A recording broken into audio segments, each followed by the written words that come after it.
This is the buttonhole puzzle. We have a stick and a string. The string goes through the stick, and that's all we have. It's just a loop of string and a stick.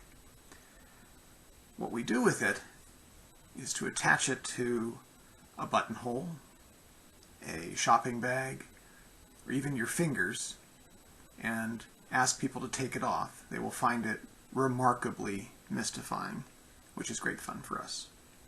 So, I happen to have this shopping bag here,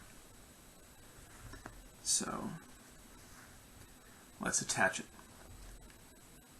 The goal in attaching it is to get the stick onto the bag as smoothly as we can without the other people understanding or even really paying attention to how we got it there. They're expecting something else to happen after we get it on. They don't realize that the trick is already done by that time.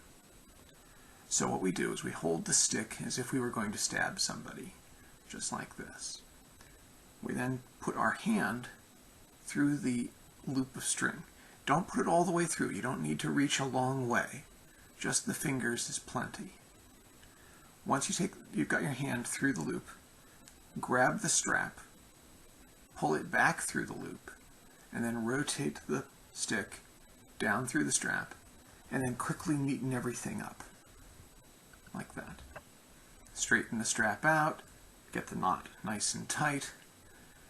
If you do that smoothly, they won't see what you did. They'll think that they're now paying attention, and it's too late now.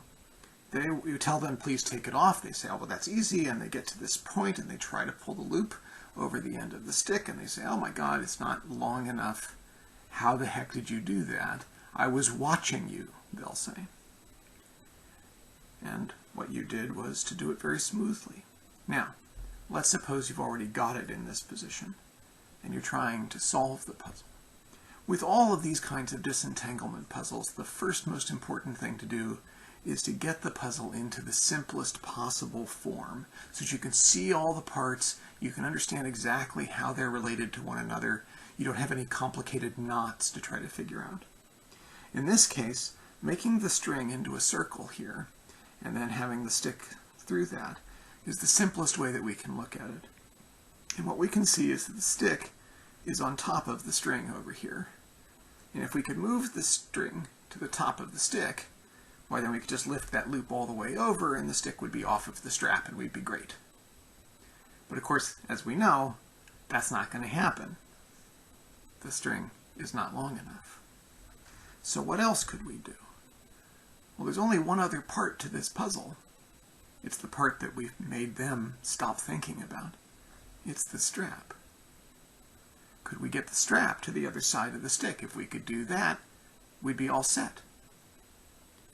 Well, we can't get the strap off this side because over here there's a string in the way. Over there, there's nothing in the way at all. It's all easy. If we just take the strap, bring it around the end of the stick, we're off. So, when putting it on, hold the stick like you're going to stab, reach through with your fingers, grab the strap, put it on, and immediately straighten it out. It was very smooth. They'll never see what happened. And then you just let go and say, now you take it off. That's simple. They'll think it's trivial. They'll be wrong. You'll have fun. Now, if you don't have a strap around, and you don't have a nice gentleman with a nice tuxedo with tails and a lapel buttonhole to work with, you can work with it on their own hand.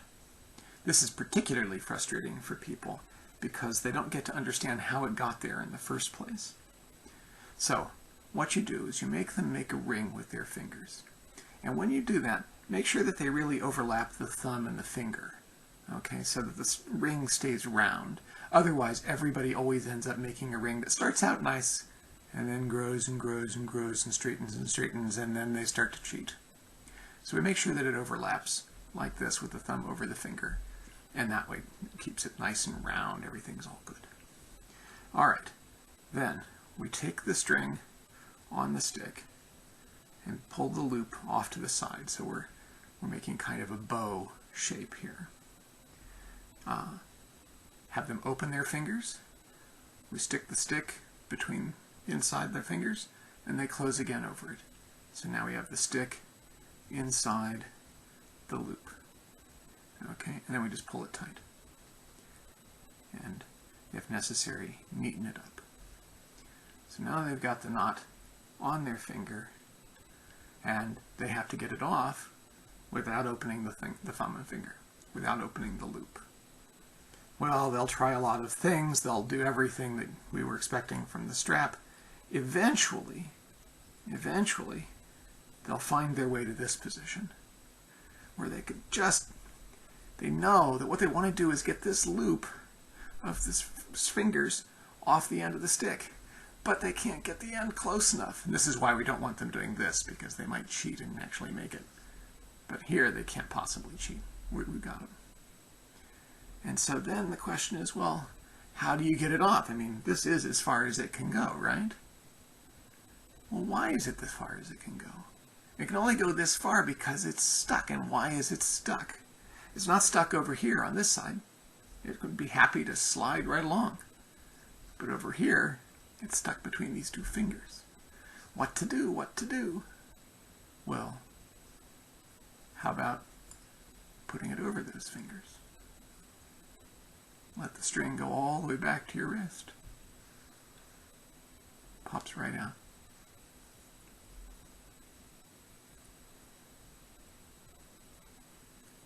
Slides right off. We never undid the loop.